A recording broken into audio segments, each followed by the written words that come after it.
This week's second big review, and it's the Go2 Synth from Papen. Papen synth plugins are legendary, although personally I don't use them that often, as it's only because my style of work doesn't often call for those types of sounds.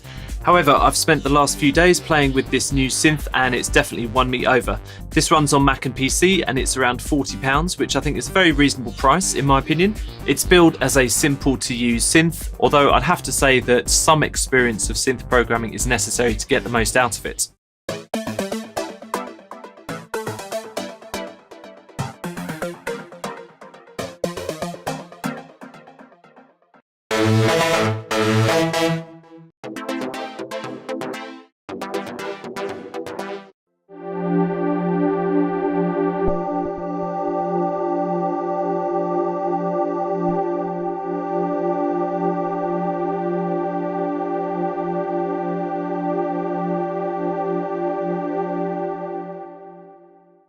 I do find soft synths particularly difficult to review, as many of them do more or less the same thing.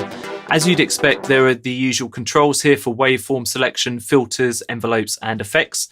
However, a few of the sections of the interface did really catch my attention. You can automatically morph between two waveforms as they play in many different ways, and that's really easy to do.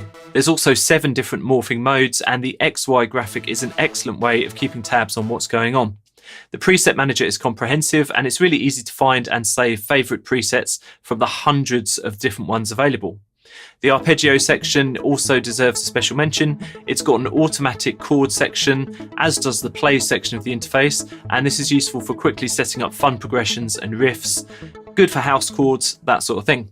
So how does Go2 actually sound? Well, it sounds like a very capable soft synth with clean waveforms, and many of the presets were takes on classic digital workstation sounds that I was very familiar with.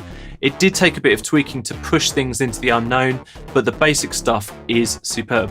If I was going to be extremely fussy, and some people will know I am extremely fussy, there are a couple of things I'd like to see in a version 2 of the synth. It would have been nice to have been able to change the colour scheme or skin the synth panel, a bit like you can with Silent. Also, a scalable interface would have been fun, and especially because I work on quite big monitors, would have been nice to expand that out. Sounds overall are very nice, but I usually put some sort of plugin on my synths to bring out the bite and harmonics, something like Sausage Fattener.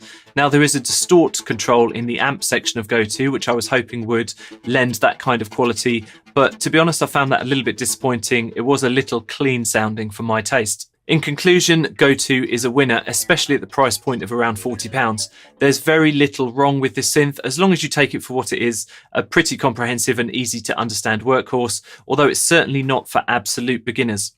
Okay, it doesn't do anything super innovative, but that's not really the point. Just like the name, I can actually see it becoming my go-to synth for many things. The sounds and functionality are great, but over and above that, it's an excellent platform to actually learn the basics of working with synths.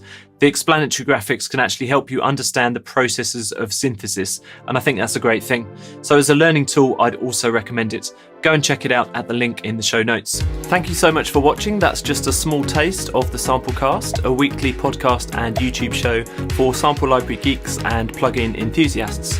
You can find out more information at thesamplecast.com. Don't forget to subscribe.